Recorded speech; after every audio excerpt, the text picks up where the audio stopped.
Father D'Souza, General D'Souza, ladies and gentlemen, I'm here under false pretenses. I must be the only one here who has never been into a college. General D'Souza has told you all about me. I'm most appreciative of his kind words. My only regret is that my wife wasn't here to hear them. She would have treated me with greater respect. And when I say I'm uneducated, I really mean it. I must be the only member of my family who isn't a graduate. I managed to do my inter-science. I got a 3rd division, mushkil se. Anyway, it's nice being in this hall with all the academics and all the educated people. And I take this opportunity of inaugurating your Silver Jubilee series on leadership. I don't know what one does for inauguration, but may I say that I have inaugurated the thing.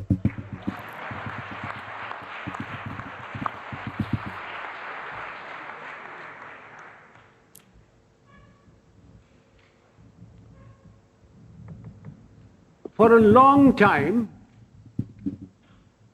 I've been watching the scene in India very carefully.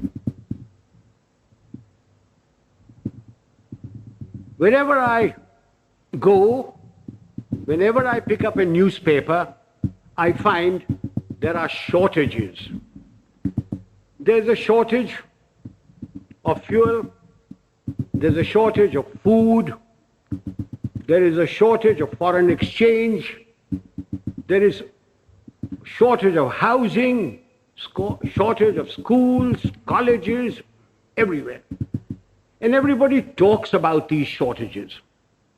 But the one shortage which is responsible for all these shortages is generally glossed over, which is the shortage of leadership.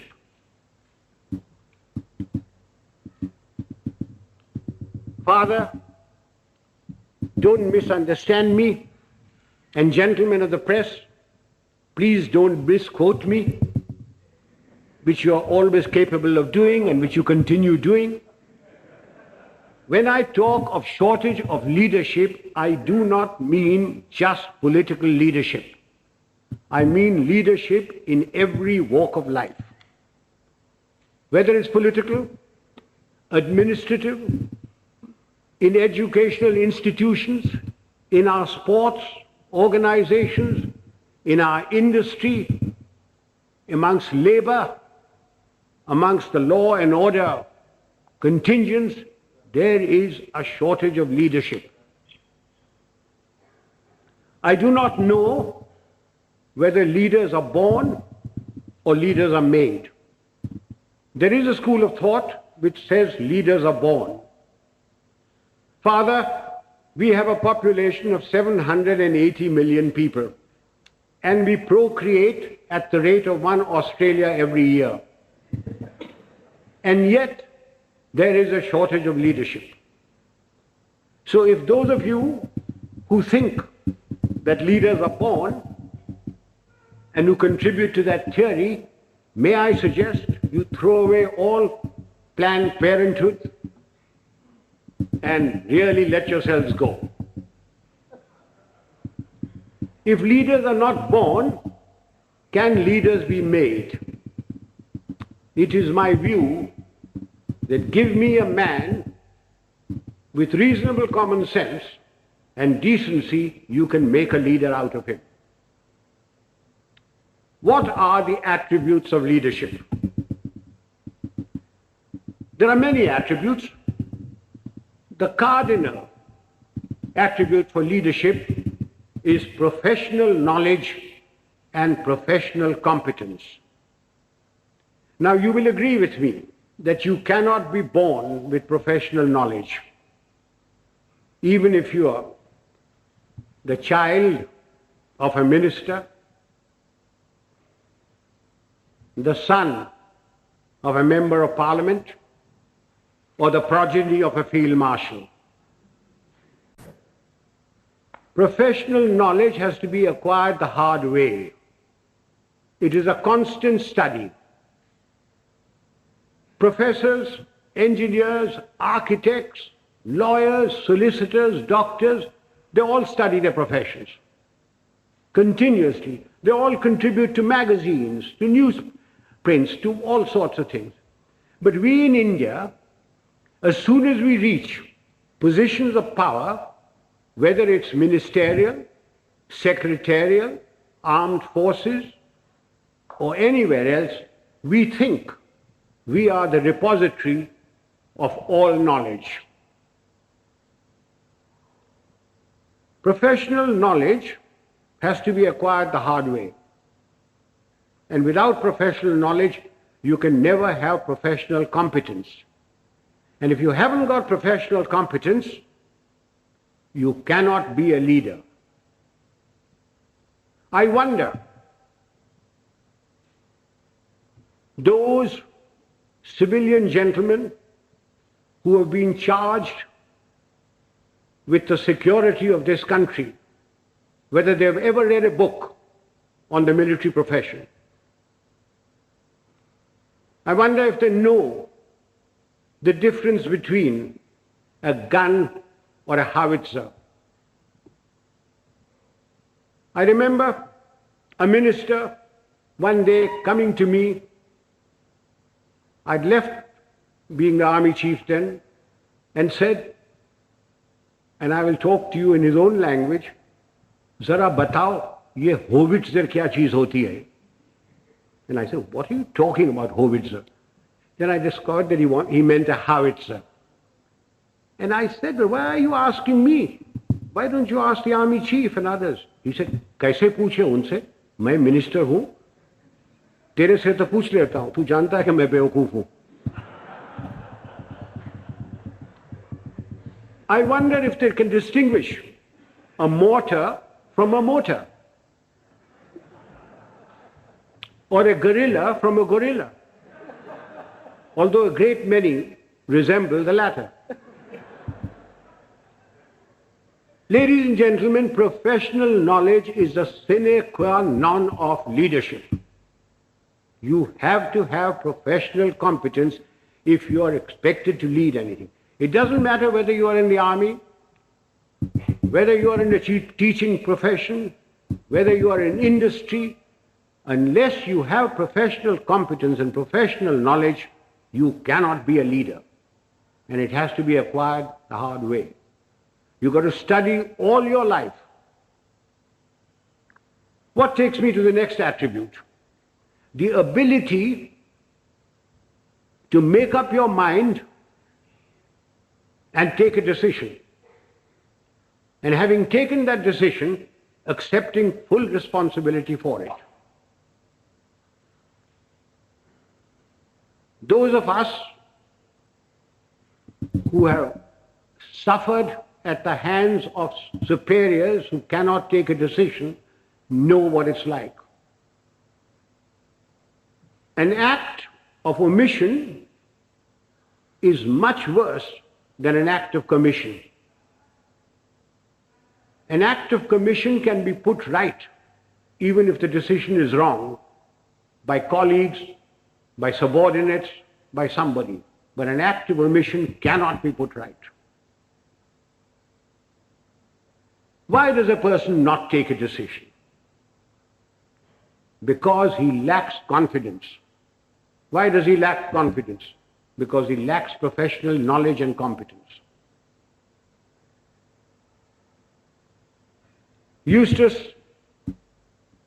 will tell you that when I was the army chief, I'd go around, ask my generals, what are you doing about this?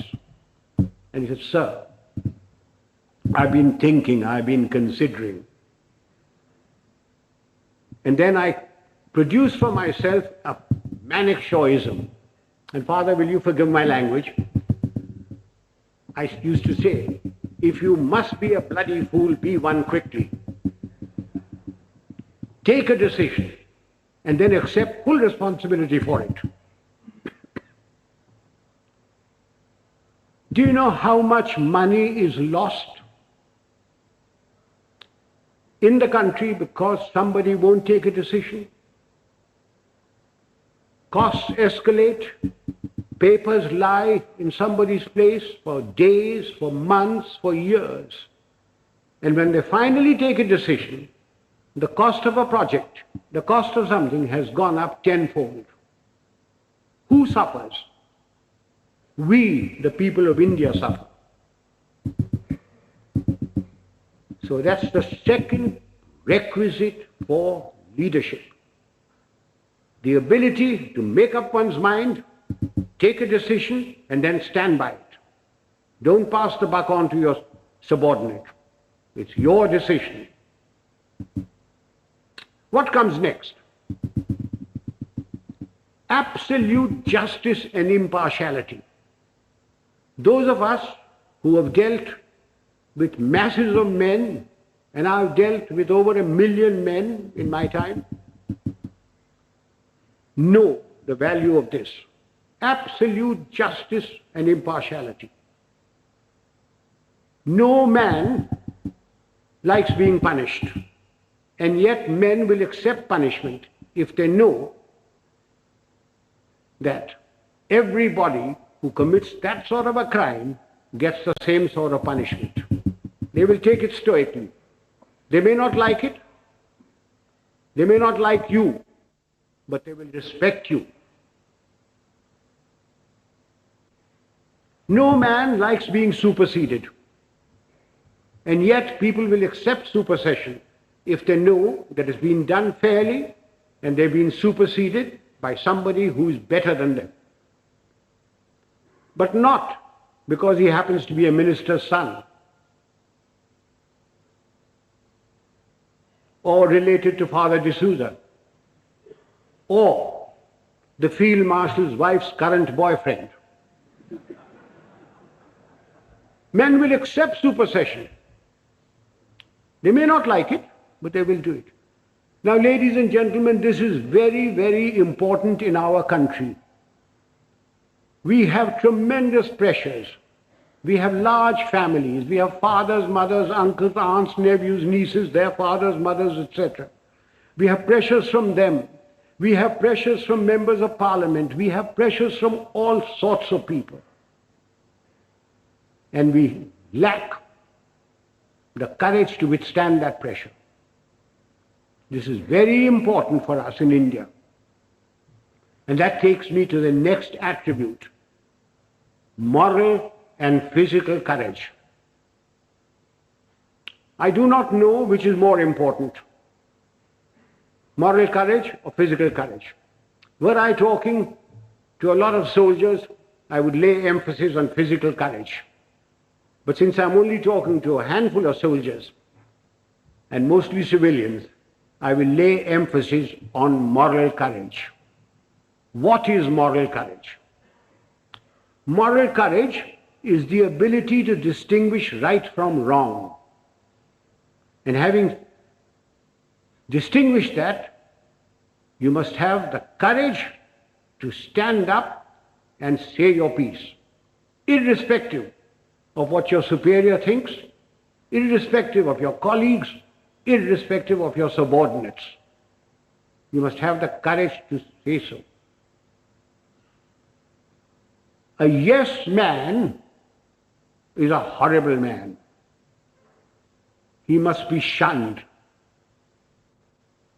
He is a disgrace. He may rise very high. He may become a minister. He may become a field marshal. But he will never, never become a leader. He will be used by his superiors.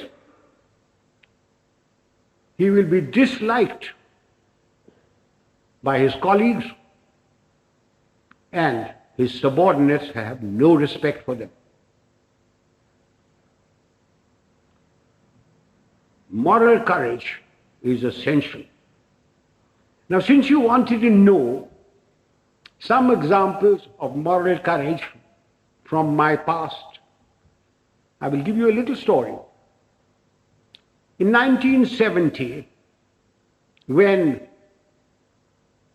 General Yahya Khan put all the pressure on East Pakistan as it was then, and refugees started coming to India, there was a cabinet meeting. I remember the date very well, 28th of April. I was summoned. I had a very strong Prime Minister and Mrs. Gandhi, who ranted and raved at me, said, "What are you doing about it? I've got so many refugees. The Chief Minister of Bengal has just sent me a telegram. The Chief Minister of Tripura has done this. The Chief Minister of Assam is writing that there are more Bengalis there than their own population. What are you doing about it?" And I said, "Nothing. Got nothing to do with me." And she said, "I want you to go in and take action." And I said, "Do you know what that means, Prime Minister?" And he said, "No." I said, "It means war." And she said, "I don't mind if there's war." So I said, "May I please quote from the Bible, the first book, the first chapter, the first verse? God said, 'Let there be light,' and there was light. And you say, 'Let there be war,' there will be war. Are you ready?"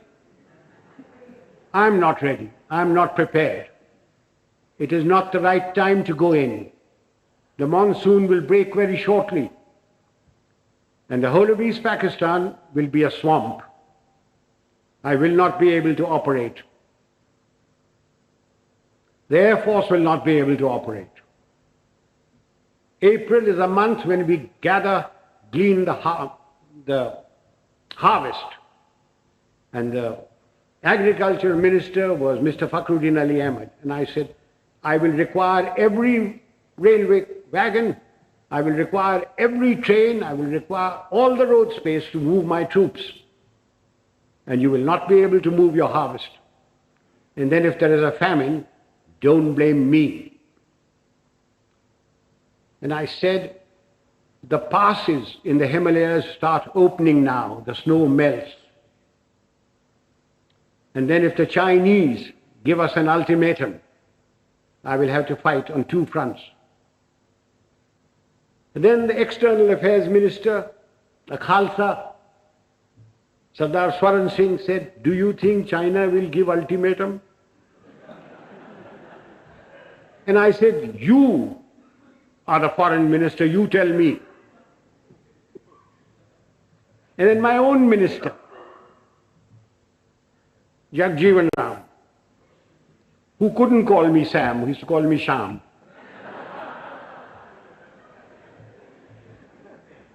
He said, "Sham, मान जाओ ना." I said, "You can मानने की बात है? I'm telling you what the facts are." And I said, "If you want me to do this, Prime Minister, I guarantee you 100% defeat. Now, Prime Minister, give me your orders." And there was dead silence. And she turned around and said, "The cabinet will meet at 4 o'clock. This happened at 10:30 in the morning. So, as the cabinet ministers walked out, I being the junior most man there, was the last to go, she said, "Chief, will you stay behind?" So I shut the door and I said, "Prime Minister, before you speak, do you wish me to send in my resignation on grounds of health, mental or physical?" I said, "Oh, sit down." He said, "Everything you told me correct?" I said, "It's my job to fight. It's my job to tell you. If your father in 1962 had me as his commander-in-chief, the country would not have been disgraced. The army would not have been beaten. But the army chief did not have moral courage of turning around and telling him he wasn't ready." So she said, "All right, you know what I want?" And I said, "Yes, I know what you want. And I must be allowed to do it my own way." And she said, "All right, you know what I want." So, ladies and gentlemen, there's a very thin line between becoming a field marshal and being dismissed. I just gave you an illustration of moral courage. Of course, I didn't worry very much because my wife had money. If I'd gone, she would have looked up. She would have looked after me. So much for moral courage. Now I come to physical courage. Fear is a natural phenomenon like hunger and sex. Anyone who says he is not frightened is a liar, except perhaps the Gorkha. Everyone is frightened. It is one thing to be frightened and quite another to show fear. It's when your knees are knocking and your teeth are chattering and you're about to make your own geography. That's when the real leader comes out. If once you show fear in front of men that you may be commanding, it doesn't matter whether they're soldiers, they are clerks, they're labor, there are students. Once you show fear, you should quit. Now again, General D'Souza said, I must give some examples from my own life. This was in Burma in 1942. I was commanding a Sikh company, big tough chaps, very fond of them. I had a man called Sohan Singh, big man, stood about 6'4". He had been promoted many times to Lance Naik, to Naik, and every time, because he was a Badmash, he was broken. We'd had lots of casualties and we had to make promotions. So we had a promotion conference with the commanding officer, and Sohan Singh's name came up and I said, no use making him, he'll be broken tomorrow. So he was passed over. The conference finished, names were published. I came back to my Basha, where my company was in the jungle, and I found my senior Subedar, Balwant Singh, terribly worried. And he said, Saab, Sohan Singh ko kaid kar diya. I said, क्यों क्या हुआ? उसने बोला कि आज आपको साहब गोली मारेगा. Oh, अच्छा. पेशी हो गई. So a stool was put in, a table was put there, and Sohan Singh was marched up in front of me. Sohan Singh was at that time a light machine gunner, and light machine gunners carried pistols, and his pistol was taken away from him. So he was marched up in front of me. The usual charge was read out. And I said, Sohan Singh, क्या बात है? साहब गलती हो गया. So I said, तुमने बोला कि तू हमको गोली मारेगा. So I picked up the pistol, loaded it, walked up to him, handed the pistol to him. I said, तेरा दिल है मारने का, मारो. And he said, नहीं साहब गलती हो गया. So I gave him a tight slap. I said, case dismissed, जाओ भागो. I went off to the mess, had my dinner, came back, and everybody in the company was very worried. And the Subedar Sahab, Balwant Singh said, nahi sahab, aaj raat aapko goli marega. So I shouted out, Sohan Singh, kidhar hai? Sohan Singh came along. I said, Sohan Singh, aaj raat mera basha par tum sentry hoga. और कल सुबह 5 बजे एक मग्गा चाह और एक मग्गा गर्म पानी दाढ़ी बनाने के लिए. कोई शक? बेशक, भागो. And I went in there. I was woken up in the morning by Sohan Singh with a mug of tea and a mug of hot water. And he followed me like a lamb throughout the conflict. Now, ladies and gentlemen, if you think I wasn't frightened, you are mistaken. I was terrified. But if I hadn't done that, and put Sohan Singh in the clink or something like that, everybody would have said, Dekha, hamara saab darta hai. Just an example of this. How often during riots and all that, some young sergeant with nothing but a little stick in his hand has walked in and quelled everything by showing courage. So physical courage is essential to leadership. You needn't be foolhardy like I was. I was very young. I don't know whether I'd do it today. But physical courage is essential. That takes me to the other attribute, loyalty. Now, does loyalty require very much explanation? We all expect loyalty from our subordinates. Do we give loyalty to them? Loyalty is a two-way thing. We expect loyalty, we have to give loyalty. Do we give loyalty to our colleagues? So remember that for leadership, you expect loyalty, you've got to give loyalty. Time is running short. There are other attributes.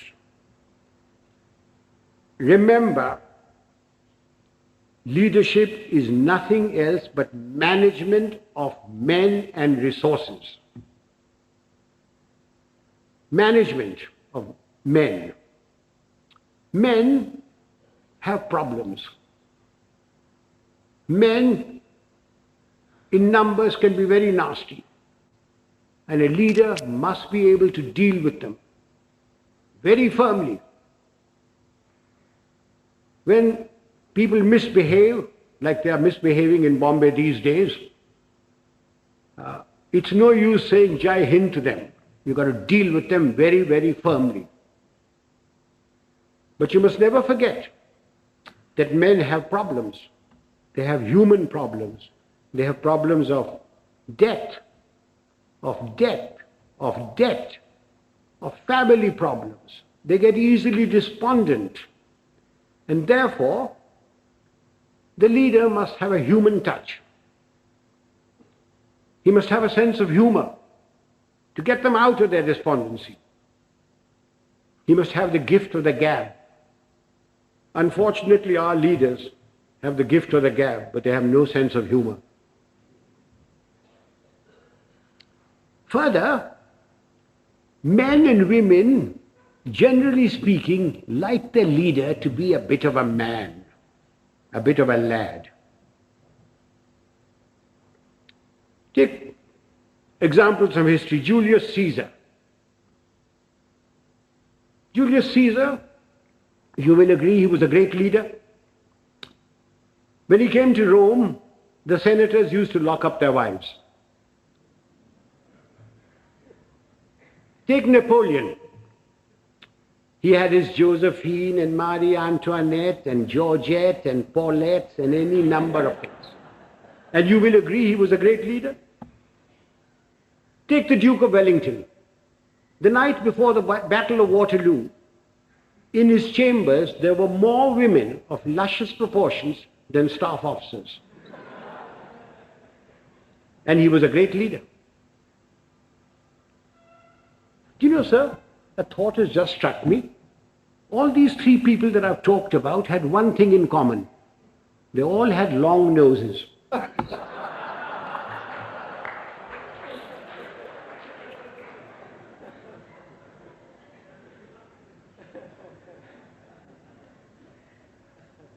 If my time is not up, can I crave your indulgence and talk for another 10 minutes?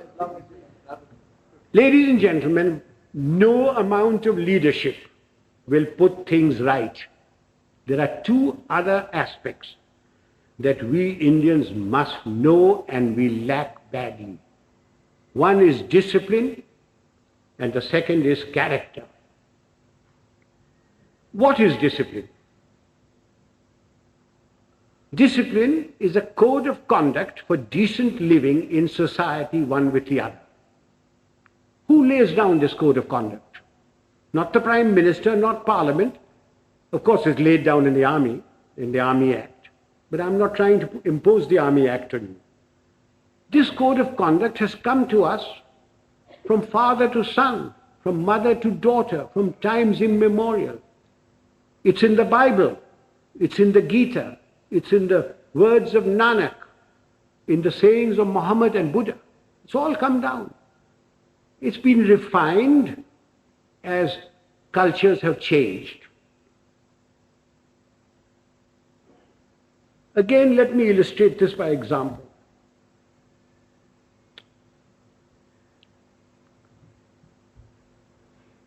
Non-punctuality is an act of ill discipline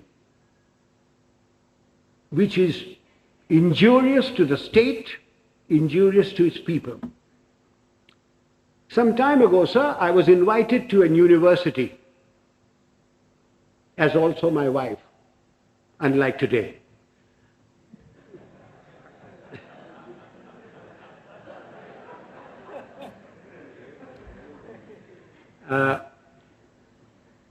I was called there at a convocation at 5 o'clock in the evening. And having been in the army for 50 years, telling the driver, go slow, go fast, arrived there at 5 o'clock in the evening. I was received by the Vice Chancellor and his lady, the Union Secretary, escorted to the dais. My wife too was asked to sit on the dais, and she politely refused, saying that she'd much rather sit down, as this is the only opportunity she has to look up to me. And as usual, I was garlanded. The Vice Chancellor sang my praises and asked me to talk to these people. There were about 5,000 boys and girls there, plus deans, plus professors, plus lecturers, everybody. And as I got up to get to the desk, to the lectern, the Vice Chancellor says to me, sotto voce, Field Marshal, a fortnight ago we had invited a VIP to the same function. He was allowed to stand at the lectern for exactly 15 seconds. I wish you good luck. I said to myself, had the Vice Chancellor said this in his letter of invitation, I wonder whether I would have come. Anyway, I got up to the lectern and I addressed the gathering for the amount of time that I was allowed. I was heard in pin-drop silence, and at the end of it, I got a thunderous applause. The Vice Chancellor and his lady, the deans, professors, lecturers, the student body, and even my wife stood up and gave me a standing ovation. I was most relieved.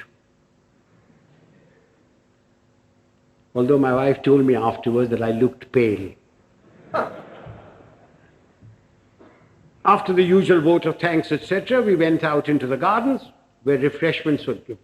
And I, having an eye for a pretty girl, walked up to a pert little thing, wearing lovely jeans, tight-fitting, and I started a conversation, which ran as follows. I said, my dear, why were you so kind to me today, all of you? I not having the looks of Rajesh Khanna or Amitabh Bachchan, or a speaker like M.G. Ramachandran, when only the other day you were so rude to a VIP. And she said, I quote, "Oh, Field Marshal, that dreadful man. We had invited him at 5 o'clock. He turned up at 6. He brought with him a bevy of security people who pushed us aside and took their places where we should be sitting. He brought with him 2 of his brats, grandchildren probably. He was too old to have those kids that size. But you never know.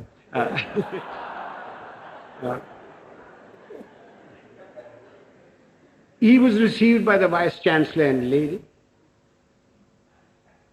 He was the Union President garlanded him, and he demanded garlands for his 2 brats. The Union President, being very flexible, diverted the garlands for the Vice Chancellor and his lady to these brats.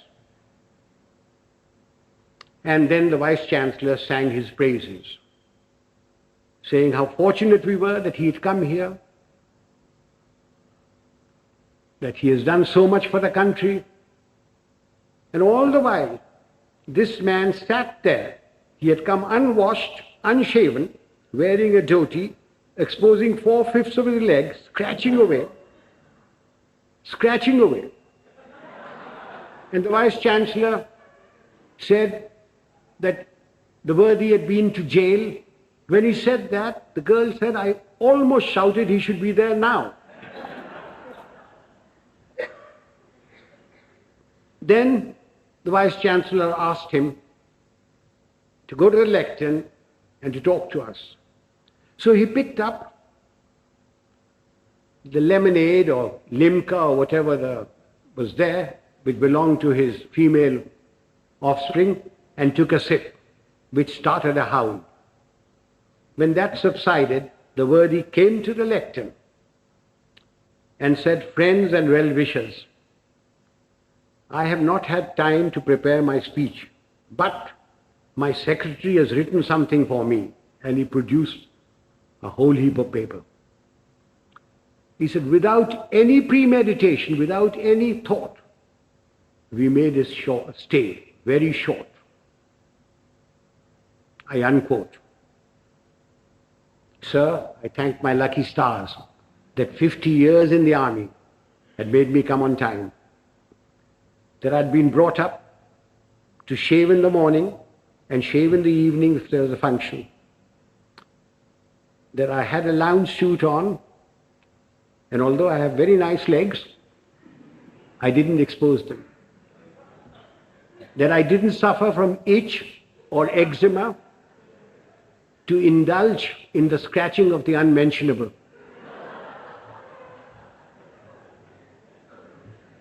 Now do you see what I mean by ill discipline? Had the worthy come on time, according to the program, talked to the people and given them advice, can you imagine what a lot of good it would have done?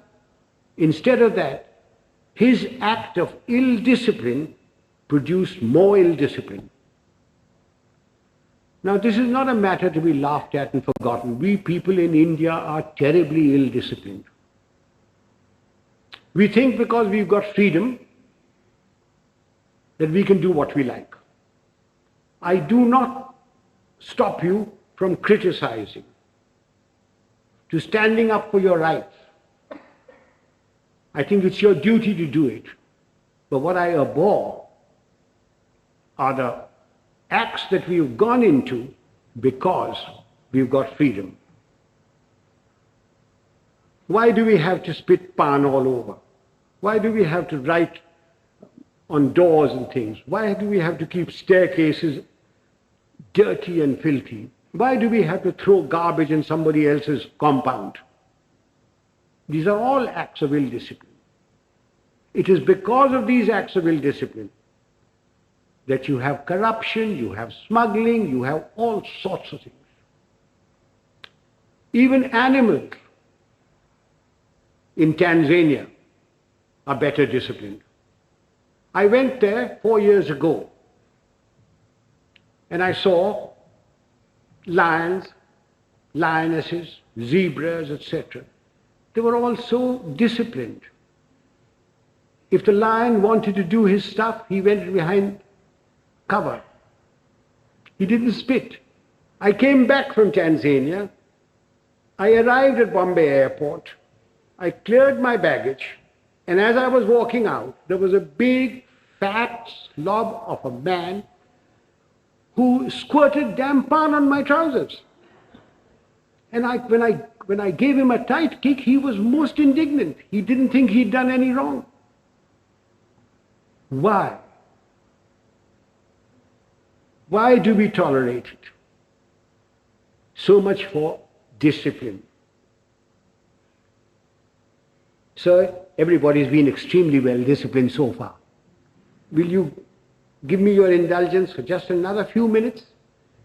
I said character. By character,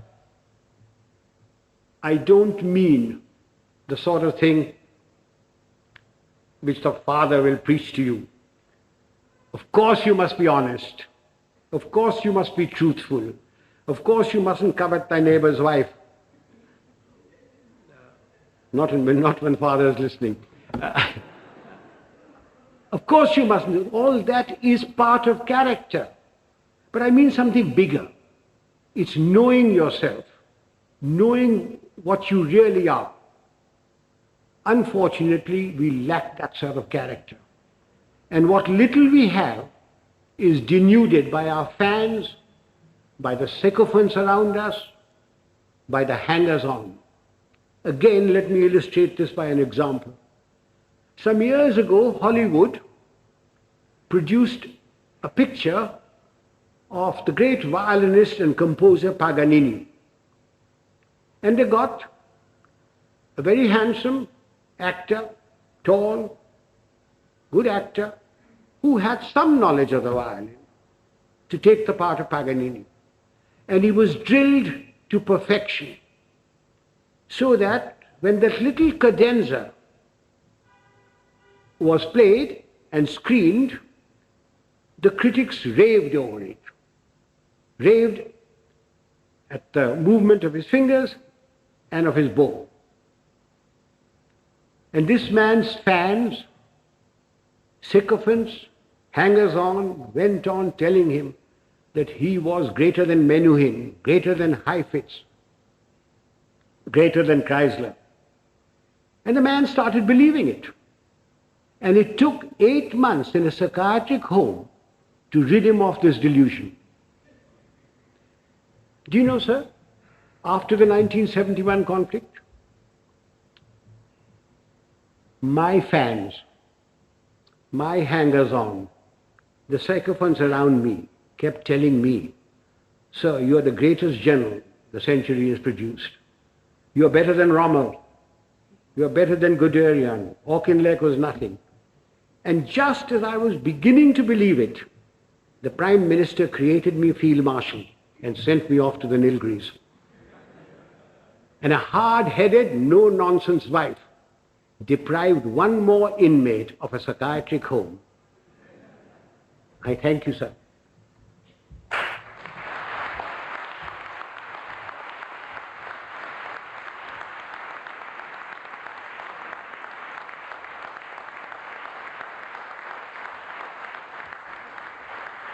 Gentlemen, I'm at your mercy. You can ask me any question you like, personal, pertinent, or impertinent. I'm getting deaf, so you'll have to come nearer me.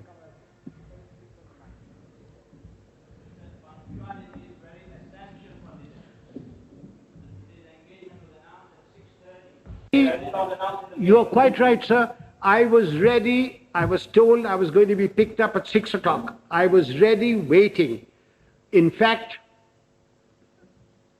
the people who organized the function came up to me. Just came out of my bath and said, General D'Souza says, please do not come before 6:45. So will you hang around till 6:30 and then we'll bring you here. Not my fault. I was there absolutely on time. Please blame General D'Souza. And he had a reason that everybody works till 6 o'clock. Traffic is also there, and therefore he decided it was going to be 6:45. I would like to add that we got to go into East Pakistan. None. Militarily. You cannot go into anybody's country. But we had 9 million refugees. We, in our own country, are starving. We don't have enough clothes, we don't have enough medical attention, we don't have enough food, we don't have enough schooling. But we had 9 million people, through no fault of our own. The Prime Minister of India, went around the whole world telling everybody that I have nothing against Pakistan. In fact, I want Pakistan to be strong. What crime have we committed that we should have 9 million people of somebody else's country in my country? You Americans, if two Indians go there, you kick up a row. You, the French, won't accept anybody coming in. The British don't. Why are you asking me to keep 9 million men? Yahya Khan is your friend, not mine. Please persuade him to take these people back or create conditions so that they go back. If you don't, then I shall have no recourse but to ask, I was a general then, General Manekshaw, to create those conditions. Now, we had no intention, no desire to go there. All we wanted was these people to go back. And they would never go back so long as the Pakistan army was doing what it was in East Pakistan. I certainly spoke about it. I understood the problem as a soldier and also as an Indian. Now, you asked me about Sri Lanka. The number of refugees that have come in, very small. In fact, they don't want to go back. They're being pushed back. If 2 million camels had come in, perhaps we would have had to take some action. Have I answered that question? Would the young lady stand up? Let me look at her. Don't be shy. Oh, thank you, dear. What steps are taken from the moment this is leadership has been our profession for thousands of years. For thousands of years. The army has provided the leadership. From the moment the man joins, he comes into an environment of discipline and somebody who is his leader there, and he learns. We don't have courses for leadership. It is by example. If the general officer commanding in chief comes unshaven, you don't expect the others to be shaven, to shave. But because he is shaven, properly washed, properly clothed, everybody else is. If the general officer or the colonel takes bribes, then you don't expect his people not to take bribes. But he doesn't take bribes. Now you ask me, why doesn't he take bribes? Everybody else in India does. And the answer is very simple. It's environment and also fear. If I gave an order and one man disobeyed it, he could be tried by court-martial and given 2 years imprisonment. If 2 men disobeyed my orders, it is considered as mutiny. He is tried by general court-martial, and given 14 years imprisonment. But in civil life, who cares? The policeman takes a bribe. The inspector takes a bribe. Somebody disobeys orders, what happens? You suspend him. He gets a writ petition by paying 25 rupees to any vakil. His case drags on. Eventually he is reinstated, probably gets promotion. But in the case of the army, there's environment from the moment he joins, plus fear. There is great fear.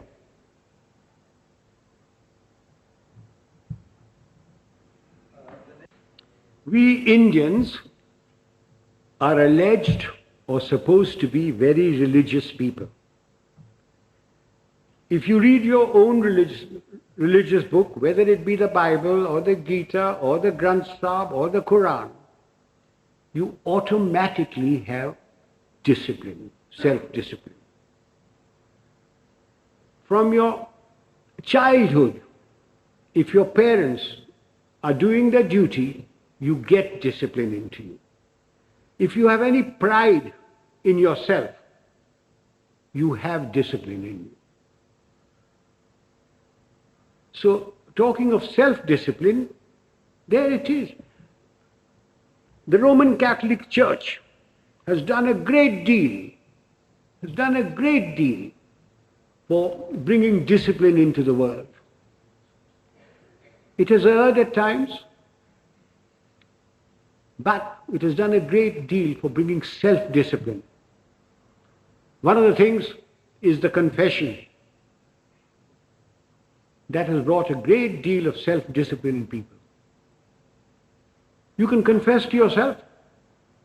When you go to bed at night, when you say your prayers, confess to yourself what wrong you have done. Otherwise, I can't give you any answer for self-discipline. Yes, sir. As